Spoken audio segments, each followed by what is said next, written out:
100 কোটির ব্যবসা করাটাও আমাদের ক্ষেত্রে হয়তো হয় না, মানে হয় না, কিন্তু যেখানে হয় সেখানে হতেই থাকে। টিকারের উপরে না দর্শকের খুব যে এটার গুরুত্ব দেয় এটাকে, আমার নিজের সন্দেহ আছে। ছবি চলবে ছবিরই জন্য, ছবি না করার জন্য তো বসে তাই ছবিটা করবো বলে। দেখো বাড়ি ছেড়ে যে মানুষটা একা থেকেছে তাকে জীবনে কখনো না কখনো রান্না করতেই হয়েছে। সিনেমার সাথেও মেলে, সিনেমাতেও প্রচুর মশলা, অনেক কিছুর, এবং ফাইনালি সেটা সবকটার পরিমাপ, যাকে রান্নার ভাষায় তাক বলে আর কি, সবটা যদি ঠিক হয় তবেও রান্নাটা ঠিক হয়, সিনেমাটাও তাই। খারাপ ছবি খুব মনে রাখে না। আমি যদি 2-3টে খারাপ ছবি করেও ফেলি তাহলে কারোর মনে থাকবে না। মনে রাখার মতন খারাপ ছবি করলে কিন্তু আমার ছবিটার উপর একটা গুরুত্ব আছে। এখানে কাজ করেও আমি দেখেছি যেটা নিয়ে না ভাবলেও আমার কোনো অসুবিধা হয়নি। আমাকে পরিচালকরাই খুঁজে নিয়েছেন, আমাকে প্রডিউসার খুঁজতে হয়নি। তো তো এইটাই আমার অর্জন বলে আমার মনে হয়। Hello Hrithik da, welcome to Adda with Aritra. তো প্রথমে একটু মৃগয়া নিয়ে কথা বলি। মৃগয়া ওটিটিতে আসার পরে তুমি কি রেসপন্স দেখতে পাচ্ছ? খুবই ভালো রেসপন্স। যেটা হয় যে ছবি থেকে আমরা দেখেছি যে ওটিটিতে ফাইনালি বেশি মানুষ দেখে, দেখার পরে সবসময় যে রিয়াকশন পাওয়া যায় তা নয়, কিন্তু এটা জেনুইনলি ভালো লাগছে যা বুঝতে পারছি। বহু লোক রাস্তাঘাটে বলছে যেটা কিনা ছবি, অনেক মানুষ ছবি দেখলে তবেই রাস্তাঘাটে র্যান্ডম লোকে বলতে থাকে, সেই অভিজ্ঞতা তো হয়েছে। পাশাপাশি জিএর নিজস্ব রিপোর্ট দেখছি, সেখানেও বুঝতে পারছি যে প্রচুর মানুষ দেখছে। তো ফলে অনেক লোক যে দেখলেন সেটা তো শিওর। মৃগয়া 2 করতে বলছে, মৃগয়া 2 একটা ডিমান্ড আছে, এবং আমার মনে হয় যে গল্পটা যেরকম তাতে তো আরামসে একটা 2 হতেই পারে, হলে ভালোই হবে, এবং লোকের যখন ভালো লেগেছে তাহলে হলে ভালোই হবে। আপনারা যারা এখনো দেখেনি জি5 এ আছে, দেখে ফেলুন। ঋতিকদার পরবর্তী ছবি রান্নাবাটি 7 নভেম্বর আসছে, সেটা নিয়ে আজকে কথা বলতে এসেছি আমরা। তো ঋতিকদা, তুমি নিজে খেতে ভালোবাসো কিন্তু রান্না করতে তুমি পারো না। অতটা পারি না। হ্যাঁ, মানে কখনো করেছো? মানে রান্না আমি করেছি, কারণ দেখো বাড়ি ছেড়ে যে মানুষটা একা থেকেছে তাকে জীবনে কখনো না কখনো রান্না করতেই হয়েছে। আমিও তাই বাড়ি ছাড়ার পর রান্না শিখেছি, ওইভাবেই রান্না পারি আর কি, একদম বেসিক রান্না পারি। হ্যাঁ। আচ্ছা ঋতিকদা, একটা যে স্টেটমেন্ট আছে যে ভালো ফিল্ম মেকার হতে গেলে ভালো কুক হতে হয়, মানে যে ভালো রান্না করতে পারে সে ভালো সিনেমা বানাতে পারে। আর কবিতা তো আমরা দেখেছি খুব ভালো রান্না নিয়ে এক্সপেরিমেন্টও করে। তো এই জিনিসটা তুমি কি অবজার্ভ করেছো? তুমি কি দেখেছো এই জিনিসটা সত্যি কি হয় যে রান্না একটা ঘটনাচক্রে একটা ঘটনা ঘটে, যে পরিচালকরা দেখা যায় যে অনেকেই কিন্তু কি বলবো ফুডি হয় বা রান্না করতে পারে, এটা হিস্ট্রিতেও দেখা যায়। হিচককের সম্পর্ক শোনা যায় দারুণ রান্না করতেন, বা আমাদের এখানে প্রতিম নিজে আবার রান্না করতে পারে কিনা আমি জানি না, কিন্তু খেতে ভীষণ ভালোবাসে, খাওয়ার সম্পর্কে খুঁটিনাটি খোঁজ খবর রাখে। এমনকি মাছের ঝোল ছবিটাও বানিয়েছে, যেটা একটা বাংলায় সেভাবে ফুড ফিল্ম বলতে প্রায় ওটাই পায়োনিয়ার। তো সেইটার একটা ব্যাপার আছে। আসলে একটা এমন একটা আর্ট যেটা অনেক কিছু মিলে যুক্ত হয়, তার সাথে তুমি রান্নার একটা সিমিলারিটি টানতে পারো, সেটা অভিনয়ের ক্ষেত্রেও খানিকটা মিলে যায়। রান্নার সাথে একটা সম্পর্ক সিনেমার সাথেও মেলে, সিনেমাতেও প্রচুর মশলা, অনেক কিছুর, এবং ফাইনালি সেটা সবকটার পরিমাপ, যাকে রান্নার ভাষায় তাক বলে আর কি, সবটা যদি ঠিক হয় তবেও রান্নাটা ঠিক হয়, সিনেমাটাও তাই, অ্যাক্টিংও তাই। তো একটা মিল আছে হয়তো। আর আগের বার কি তুমি যখন শেফ করেছিলে মানে মাছের ঝোলে, মানে যেহেতু এটা কাইন্ড অফ একটা স্পিরিচুয়াল সিকুয়েলই বলা যেতে পারে ওই ইউনিভার্সের মধ্যেই, ফুড ইউনিভার্সের, প্রতিমদার ফুড ইউনিভার্সের মধ্যে, তো সেই জন্য বলছি তুমি কি আগের বার, মানে যেহেতু একটা শেফ একটা সার্টেন বডি ল্যাঙ্গুয়েজ হয়, তো সেইবারে কি শিখেছিলে মাছের ঝোলের ক্ষেত্রে? মাছের ঝোলের ক্ষেত্রে শিখেছিলাম, মানে আমার কিছু চপিং টমিং এর সিন ছিল, সেইগুলোর ক্ষেত্রে খানিকটা প্র্যাকটিস করেছিলাম, টেকনিক্যাল জিনিসগুলোই করেছিলাম। তো চপিংটা খুবই গুরুত্বপূর্ণ, আমার মনে একটা ডিরেক্ট চপিং ছিল, সেইটার ক্ষেত্রে শিখতে হয়েছিল। আর এখানে তো সুবিধা হচ্ছে যে আমি রান্নাটা জানি না, হ্যাঁ, তো ফলে এখানে তো ধীরে ধীরে শিখছি, ছবিতেই শিখছি, তো এখানে ব্যাপারটা আলাদা।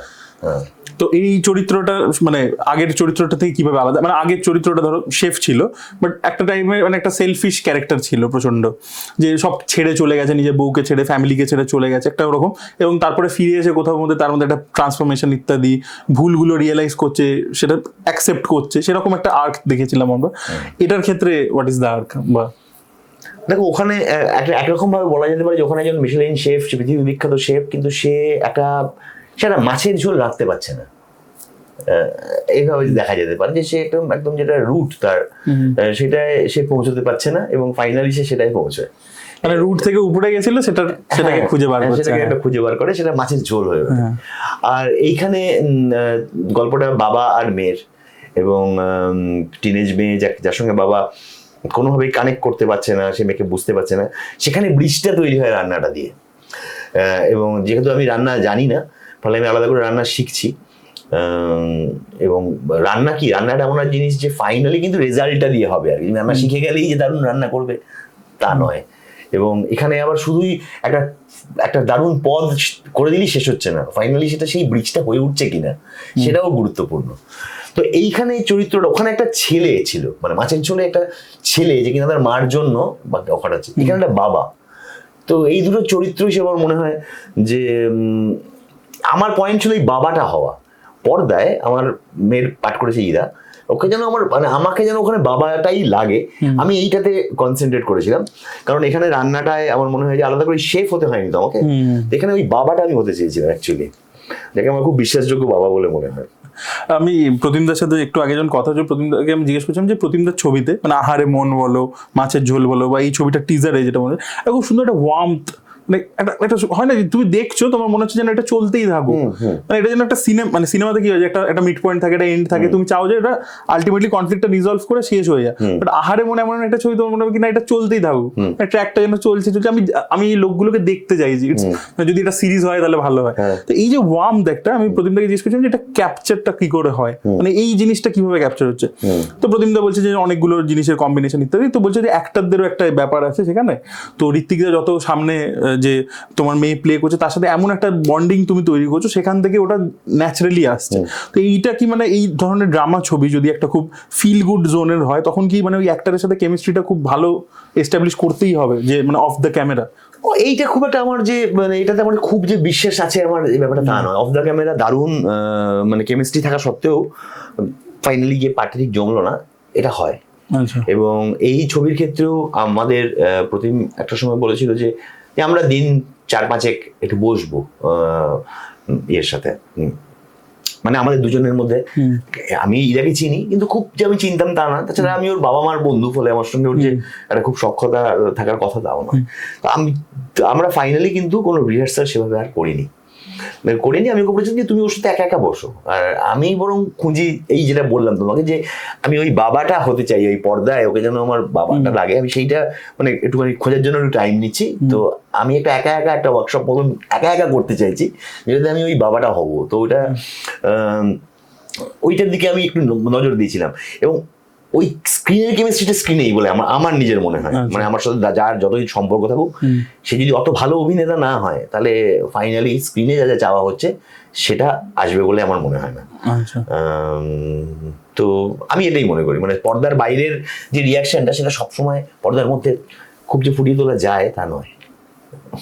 আর ঋত্বিকদা, ওই কবিদারই আমি একটা ইন্টারভিউ দেখছিলাম কদিন আগে, তো কবিতা বলছো যে ঋত্বিক চক্রবর্তী নিজেও ঠিক জানে না এক্স্যাক্টলি যে কিভাবে সে ক্রিয়েটটা করছে, খুব ইনস্টিংটিভলি একটা কিছু মানে একটা মোমেন্টে রিয়াক্ট করে ওই পারফরমেন্সটা আসছে। যদি তুমি ওকে ব্রেকডাউন করতে বলো, ও ব্রেকডাউন করে হয়তো মানে বোঝাতে পারবে না, বিকজ ও ওইভাবে কোনো প্রিপারেশনেরও এক্স্যাক্ট কোনো স্ট্রাকচার নেই, তো খুব ইনস্টিংটিভলি রিয়াক্ট করছে। আমি রিসেন্টলি এক কবিতার একটা পডকাস্ট দেখছিলাম, উনি তো জানান খুব ভালো কথা বলে।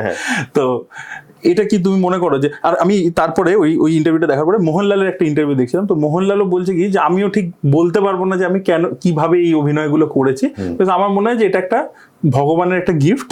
ঠিক আছে, আমি রোলটা পড়ে নিলাম, এই করে নিলাম, আমি ওই মোমেন্টে এলাম, তারপরে যেন কিছু ন্যাচারালি একটা হয়ে যায়। আমার কিছুটা এরকম আমি বলবো যে পুরোটা আমি জানি না তাও বলবো না, আমি জানি, কিন্তু এক্স্যাক্ট ওই সময়টায় এক্স্যাক্টলি ওটা কেন করলাম সেটা আর আমার কোনো প্ল্যান থাকে না। কিন্তু প্ল্যানটা কি থাকে, আমি ওই চরিত্রটাকে কিন্তু আমার মতন করে পুরো জানি। আমি মনে করি যে আমি যে চরিত্রটা করতে যাচ্ছি তাকে কিন্তু আমি আমার মতন করে 100% জানি। এবার ও ঠিক কেমন করে রিয়াক্ট করবে না করবে সেটা আমি ওই মুহূর্তের মধ্যে ছেড়ে রাখি। তাহলে প্রিপারেশনটা কি? প্রিপারেশন ওই চরিত্রটাকে জানা। এবার ওই চরিত্রটাকে জানাটার তো আমি স্ক্রিপ্ট পড়ছি, আমি আমার অভিজ্ঞতা, আমি চরিত্রটাকে বোঝার চেষ্টা করছি, তার সমস্ত ক্রাইসিস বোঝার চেষ্টা করছি, হয়তো যেগুলো স্ক্রিপ্টে আছে যেগুলো স্ক্রিপ্টে নেই, করে আমি যে চরিত্রটাকে জেনেছি সে আমি নই, সে ওই চরিত্রটাই। এইবার তাকে আমি বিভিন্ন ওই সিকোয়েন্সে গিয়ে ফেলি আর কি। তো ফলে তারপরে কি হবে আমি জানি না, কিন্তু অতটুকু আমি রেডি হয়ে যাই, মানে অতটুকু আমি যথেষ্ট জানি যে এই চরিত্রটা কি করবে। মানে আজ এই ধরো এই চরিত্রটা, এর বাবার সাথে কি সম্পর্ক, মানে এর বাবার সাথে এর মেয়ের সাথে কি ব্যাপার, বউয়ের সাথে কি সম্পর্ক ছিল? বউয়ের সাথে কি সম্পর্ক ছিল, একটা বন্ধুর চরিত্র করেছে এখানে অনির্বাণ। সেই বন্ধুত্বটা আসলে কি রকম, এখানে আমরা ছবিতে জানি না, যে কিন্তু আমরা 3-4টে 5-6টা সিনে বন্ধুকে দেখি, খুবই গভীর বন্ধু, তার সাথে ও বিভিন্ন সমস্যা আলোচনা করে, ওর থেকেও কিছু নেয় ও সাজেশন বা কিন্তু আমি ওই বন্ধুত্বটার আসলে ইকুয়েশনটা কি, বন্ধুত্বটার রসায়নটা কি, সেইটা কিন্তু আমি আমার মতন করে জানি। তো জানি বলে এবার তাতে আমি জানি যে ওকে এমন একটা কিছু হয়তো করবো, তখন জানি বলে আমি জানি ওকে আমি এটা করতে পারি। আচ্ছা, সেটা হয়তো প্ল্যান করিনি, কিন্তু আমি মনে করে নিচ্ছি যে আমার স্কুলেরই বন্ধু, ওকে আমি 6 থেকে চিনি। আচ্ছা, তো এইটাই আমার প্রস্তুতি। এবার আমি জানি যে আমার এই সিনের বন্ধু নয়, ওকে আমি 6 থেকে চিনি, সেই বন্ধুর সাথে আমার সম্পর্ক আলাদা। তো এইটাই প্রস্তুতি বলতে পারি। আর বাকিটা আমি ফেলি ওইখানে, মানে ওটা আমি চাই যে ওইটুকু জায়গায় যাতে আমি রেডি না থাকি, ওই চরিত্রটা ওইখানে বসে রিয়াক্ট করুক। আর ঋতিক, অনেক অ্যাক্টরদের ক্ষেত্রে আমরা দেখি, বম্বেতেও এখন শুরু হয়ে গেছে, যে ওরা কি করে কি প্রত্যেকটা পারফরমেন্সকে আলাদা করবার জন্য লুকটাকে প্রচন্ড লুক চেঞ্জ করতে থাকে। তোমার অনেক ছবিতে আমরা দেখছি লুক কাইন্ড অফ কাছাকাছি সিমিলার, ধরো তুমি এটা কোনটাতে একটু রাখলে বিয়ার্ড, কোনটাতে রাখলে না, কাছাকাছি। তো এবার এই লুকটা কি, মানে যদি আমি অনেক দিন ধরে কাজ করছি এবং আমাদের এখানে প্রচুর কাজ করতে হয়, তো সেখানে কি এই লুকে এই টুইকিং ইত্যাদি করে কি কিছু সত্যি চেঞ্জ করা যায় অভিনেতা? দেখো, একটা তো চরিত্রকে একটা চেহারায় খুঁজতে হয়, সেটা কিছুটা নিশ্চয়ই দর্শকদের জন্য, যে একটা চরিত্রকে এই চেহারাটায় দর্শকের কাছে প্রেজেন্ট করা হচ্ছে এভাবে। আর লুক বদলে গেলেই যে চরিত্রটা আসলে বদলে যাবে ফাইনালি তা নয়। আমার নিজের মনে হয় যে আমি নিজে দাঁড়িয়ে নিয়ে যতগুলো চরিত্র করেছি, তারা অনেকেই খুব একে অপরের থেকে আলাদা। কিন্তু মানে আসলে চরিত্রটা না কত তার চারিত্রিক বৈশিষ্ট্যে তৈরি হয়, দাড়ি বা গোফে তৈরি হয় না। তো এবারে ওটা একটা সুবিধে, একটা অডিও ভিজুয়াল মিডিয়াম, তোমার চোখ খানিকটা দেখতে খানিকটা হেল্প করবে। সেটা আবার শুধুমাত্র দাড়ি গোফও নয়, কিন্তু সেটা তার জামা কাপড়, তার বডি ল্যাঙ্গুয়েজ, ভয়েস, তার ভয়েস, সবটা দিয়ে হবে। তার কিভাবে সে কথা বলছে, হ্যাঁ, ওই যে যদি সে চ ছ জ ঝ এই উচ্চারণটা সে একটুখানি শিলাজিদের মতন করে ধরো কেমন আছিস বলছে, তাহলে সেই লোকটা কিন্তু সম্পূর্ণ বদলে গেল, তাই না? তো তাহলে সেই লোকটা বদলে যায়। তো ফলে লুক অবশ্যই একটা হেল্প করে, কিন্তু সেটা খুব প্রাথমিক একটা লেভেলে বলে আমার নিজের মনে হয়। লুক অবশ্যই চরিত্রটা চেহারাটা একটা গুরুত্বপূর্ণ, তবে গুরুত্বটা শুরুর প্রথম 2-3টে সিন, তারপরে কিন্তু তাকে একটা মানুষ, বিশ্বাসযোগ্য মানুষ হতে হবে, যেটা পুরো ওই লুকটা করে দেবে না। দিদি, একটা কোয়েশ্চেন আমি করছি, তুমি রেগে যাও না, একটু মানে কি বলো, সিনেফাইল অ্যাঙ্গেল থেকে। মানে তোমার সাথে যখন প্রথম ইন্টারভিউ করেছিলাম, ধরো তোমার একটা পিরিয়ড ছিল, ধরো 2014 অনওয়ার্ডস, 12, 13, 14 ওই সময়টা, মানে একদম খুব সিলেক্টিভ, তুমি খুব ভালো মানে একদম ধরো আদিত্য বিক্রম সেনগুপ্ত, প্রদীপ্ত দা, একদম পরপর ভালো ছবি, মানে যেগুলোই আসছে একদম জেম হচ্ছে, ঠিক আছে, অনেকদিন চলেছে। তারপরে পোস্ট কোভিড তুমি কিন্তু অনেক মানে মেইন স্ট্রিম কাজ তোমার অনেক বাড়িয়েছো। এবার সেখানে অনেক কাজের ক্ষেত্রে হয় যে হ্যাঁ, এটা ঋত্বিক চক্রবর্তীর একটা পেটেন্ট পারফরমেন্স, মানে এটা যেন মানে হয় না যে অনেক বড় একটারাও করেছে, মানে নাসিরুদ্দিন শাহর মতো লেভেলের লোকেরাও করেছে, যে এটা দাঁড়িয়ে করে দেবো, ডায়লগ বলে দেবো, এরকম পরিমাণও বেড়েছে। তো তুমি কি মানে এখন লাইফের কি ওরকম ফেজে এসে গেছে যে আর আমি ওরকম একদম সিলেক্টিভ চুজি ওরকম নয়? আমি দেখো, এটা তো ফাইনালি আমার প্রফেশন, ফলে আমি মানে আসলে সব ছবি করতে চাই। যদি সেটা করার মতন হয় বা একেবারেই যদি সেটা করার মতো না হয়, তাহলে করিও না। কিন্তু মানে ছবি না করার জন্য তো বসে নেই, বসে তাই ছবিটা করবো বলে। কিন্তু তখন তুমি যে সময়টা বলছো, সেটা খুবই কনসিয়াস একটা ডিসিশন ছিল যে আমি শুধু এমন ছবি করবো, কারণ তখন আমি পাশাপাশি টেলিভিশন করতাম। এবং আর একটা ব্যাপার হচ্ছে যে আমার খুব মানে ভায়োলিন প্লেয়ারের সময় না, তখন করতাম না, কিন্তু তখন আবার একটা ছিল যে আমার আসলে মানে মানে কি বলবো, আমার জীবনের যাকে বলে দায়িত্ব, রেসপন্সিবিলিটি ছিল কম। তো সেইটার কারণেও আমি খানিকটা ওই সুবিধাটা নিতে পারতাম, যে আমি শুধু গুরুত্বপূর্ণ ভালো ছবি করব। কিন্তু এখন আবার সেটা খুব একটা করি না। তার পাশাপাশি আমি এটাও জানি যে খারাপ ছবি কেউ মনে রাখে না। আমি যদি 2-3টে খারাপ ছবি করেও ফেলি, তাহলে কারোর মনে থাকবে না। মনে থাকার মতন খারাপ ছবি করলে কিন্তু আমার ছবিটার উপর একটা গুরুত্ব আছে, যে সে লোকে ভুলেই যাবে, কিন্তু আমার ব্যাংক ব্যালেন্সিং একটা হেল্প হবে। ঋত্বিক দা একদম অনেস্টলি বলে যা বলে। আর ঋত্বিক দা, একটা তুমি যেহেতু মানে কি বলবো, সোসাইটির ব্যাপারে অনেক কিছু কমেন্ট করো, আমি ওই পলিটিক্যাল দিকে যাচ্ছি না। আমি বলছি যে এই রিসেন্টলি এরকম প্রতিমদাকেও জিজ্ঞেস করেছি যে একটা মানে বাংলা সিনেমার প্রতি না মানে দর্শকের একটা অনীহা তৈরি হচ্ছে বিকজ মানে ফিল্ম ইন্ডাস্ট্রি সার্টেন ওয়েতে কিছু বিহেভ করছে, কিছু এমন জিনিসপত্র সামনে চলে আসছে, মেইন স্ট্রিম মিডিয়াও লিখছে, যেগুলো আর কি লোকের যে বিশ্বাস একটা ছবির উপর, একটা তো ট্রাস্ট থাকে, তো সেই তবেই তো সেইটা দর্শক আসতে শুরু করে, বিশ্বাস করে যে পরপর ছবি দেখবো, যেটা অন্য ইন্ডাস্ট্রির ক্ষেত্রে হয়ে থাকে। যারা ধরো খারাপ ফেজেও পড়েছে আবার কাম ব্যাক করেছে, এরকম বহু ইন্ডাস্ট্রিরই তো হয়েছে। তো সেইটা কি তোমার মনে হচ্ছে যে প্রচন্ড বেশি হয়ে যাচ্ছে এই ফিগার্স ইত্যাদি, বক্স অফিস এইগুলোর এত বেশি? তুমি একবার ডিসেম্বরে তখন লিখেছিলে ফেসবুকে এটা নিয়ে, যে ফিগার্স নিয়ে যারা কিছু বোঝে না সবাই কথা বলছে, একটা প্রচন্ড। হ্যাঁ, মানে ছবি এবং ছবির সাফল্যটা আসলে ছবিগত ব্যবসা করলো, এটা কিন্তু শুধু প্রডিউসারের ভাবনা হওয়া উচিত। এই ছবিটার সাফল্যকে বা ছবিটা ভাল লাগছে কি খারাপ লাগছে সেইটাতে কত টাকা রোজগার হলো, এটা কিন্তু পার্টিকুলারলি ছবিটার প্রডিউসার, ছবির সাথে জড়িয়ে থাকা আরো 4-5 জনের কাছে ম্যাটার করতে পারে। দর্শকের কাছে যেটা ম্যাটার করছে, তো এইটার একটা মানে প্রমোশনাল একটা সময় একটা আইডিয়া থেকে তৈরি হয়েছিল। একটা ছবি 100 কোটির ব্যবসা করলো, সেটা যারা প্রমোশন শুরু হয়েছিল। এখন সত্যি খানিক কদিন অব্দি এটা ওয়ার্কও করেছিল বলে আমার মনে হয়, দর্শকের কাছে এটা ম্যাটার করতো। তো এখন ওই 100 কোটির ব্যবসা করাটাও আমাদের ক্ষেত্রে হয়তো হয় না, মানে হয়তো মানে হয় না, কিন্তু যেখানে হয় সেখানে হতেই থাকে, সেখানেও বলেই 100 কোটি হয় যা হয়। তো সেটাও আমার ধারণা কমে গেছে। আর আমরা যেটা তুমি বলছো সেটাতে ওই ফিগার টিগারের উপরে না দর্শকের খুব যে মানে খুব যে এটার গুরুত্ব দেয় এটাকে, আমার নিজের সন্দেহ আছে এটা যে দেয় বলে আমার পুরোটা মনে হয় না। এবার ছবি চলবে ছবিরই জোরে, ছবি ফিগারের জোরে ফাইনালি চলে না। এই ব্যাপারে মানে আমি একেবারেই নিশ্চিত যে ছবির জোরে চলবে। যে ছবিটা ভালো হবে এবং ফাইনালি মানুষের ভালো লাগবে সেই ছবিটা চলবে। তাকে প্রচুর ব্যবসা হচ্ছে, এ হচ্ছে সে হচ্ছে দেখিয়ে 1-2 সপ্তাহ টানা যেতে পারে, মানে তো সেটা আমার মনে হয় যে সেটা যদি বারবার করে ফলস হয় বা মানুষ যদি সেটাতে প্রতারিত হয়, তাহলে মানুষও তার মতনই বিহেভ করবে বা বিশ্বাস কমে যাবে। এটা হবে এটা তো প্রমোশনের জন্যই করা হচ্ছে, তো সেটা প্রমোশনাল প্ল্যানে এই ভাবনাটা নিশ্চয়ই তোমার যেমন মাথায় আসছে, দর্শকও যেমন বলছে, নিশ্চয়ই যারা এটা প্ল্যান করছে তারাও এটাকে আরেকভাবে ভাববে। কারণ আসলে তো শুধু প্রমোট করতেই করা হচ্ছে, ব্যবসার জন্য করা হচ্ছে না। ছবিটা প্রমোশনাল প্ল্যানই এটা তার পার্ট হয়ে উঠছে। নতুন আরো অন্যান্য কিছু মাথা থেকে বার করতে হবে বলে মনে হয়।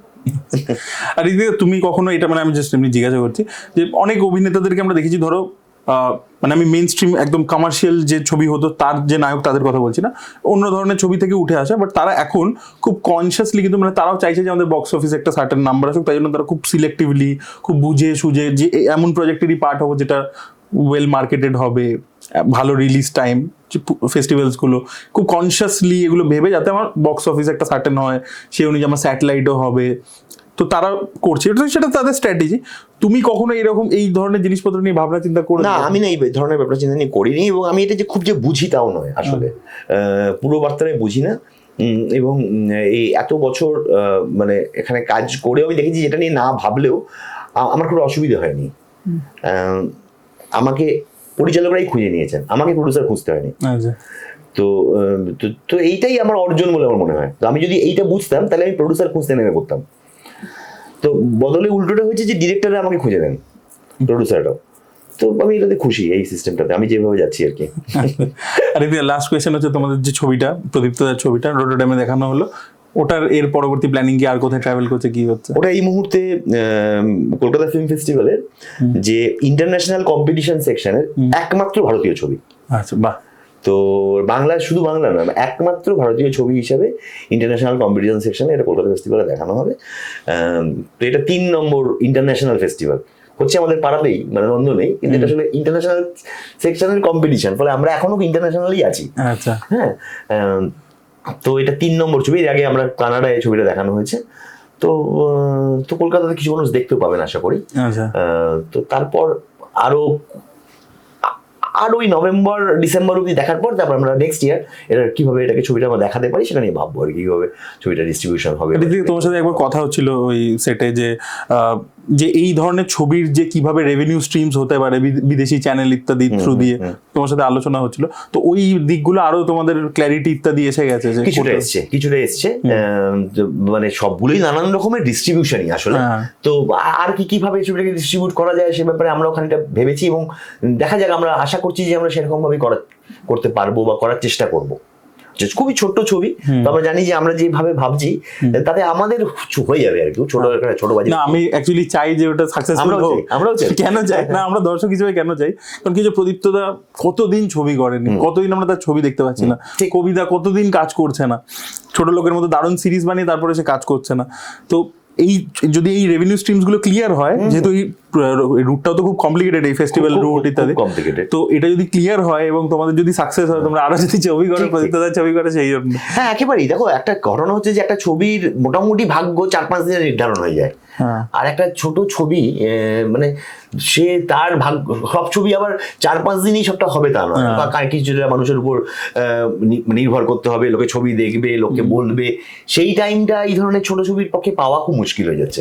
ফলে একটা কোনো পথ বার করতেই হবে, না হলে ছোট ছবি বা কি করে হবে, ইন্ডি ছবি একটা ছবি বা কি করে হবে। আর ছোট ছবিও একভাবে একটা ইন্ডাস্ট্রিকে বাঁচাতে পারে, তো সেটা ভুলে গিয়ে শুধুই ফিগারের দৌড়ে না গিয়ে মানে 10টা ছোট ছবি হতে পারলে ভালো। আচ্ছা ঋতিক, তুমি প্রডিউসার হয়ে এরকম কি দেখেছো, মানে এই যে যাকে ফেস্টিভ্যাল কোচ আমরা বলি না, যে একদম ফেস্টিভ্যাল গাইড থাকে, তো সেরকম কি কলকাতায় একদম ঠিক ওয়েল লার্নেড লোকজন আছে? ভালো আছে, কয়েকজন আছেন, কিন্তু মানে এবং তাদের মধ্যে মানে এখনো তারা খুব রেজাল্ট দিয়ে উঠতে পারেননি, কিন্তু তারা আছেন, তারা চেষ্টাও করছেন। আসলে তারা দিয়ে হয় না, মানে ছবিটাও হতে হয়। তো বলে মানে শুধু একটা ছবি দিয়ে আমাদের কোচ হবে, তো দুজনকেই চাই আর কি, দুজন এলে নিশ্চয়ই হয়ে যাবে। কারণ আমার মনে হচ্ছে যে মানে আছেন কয়েকজন, তারা চেষ্টাও করছেন কিছু কিছু ছবির ক্ষেত্রে, তারা সেই তারা সেই ছবিটাকে খানিকটা দূর এগিয়েও নিয়ে যেতে পারছেন। তবে ছবি হলে আমার ধারণা হবে। তো থ্যাংক ইউ ঋতিক দা। রান্নাবাটি সম্পর্কে একটু দর্শকদেরকে বলে দাও। রান্নাবাটি আমাদের এই ছবিটা আসছে 7th নভেম্বর। আপনারা প্রতিমের সঙ্গে আমার মাছের ঝোল দেখেছেন, এই ছবিতে আমি, সোহিনী, সোলাঙ্কি এবং আমার মেয়ের চরিত্রে এখানে ইদা আছে, বরুণদা আছেন, বরুণচন্দ্র, অনির্বাণ আছে, অনির্বাণ চক্রবর্তী, আপনাদের প্রিয় একেন। তো তারা তো এই ছবিটা প্রতিমের, আপনারা যারা মাছের ঝোল দেখেছেন তারা জানেন যে রান্না কি করে একটা ছবির গুরুত্বপূর্ণ চরিত্র হয়ে ওঠে, সেটা বাংলায় প্রতিমের একটা আশ্চর্য ক্ষমতা আছে। এবং এই ছবিটাও রান্না বাবা পারিবারিক একটা ছবি, তার সাথে রান্না এমনভাবে জুড়ে থাকবে যে আমাদের পরিবারেও যেরকম রান্না জুড়ে থাকে। অতএব আমার মনে হয় যে এই ছবিটা সবাই মিলে দেখার ছবি, সবাই চলে আসবেন, ছবিটা 7th নভেম্বর আসছে।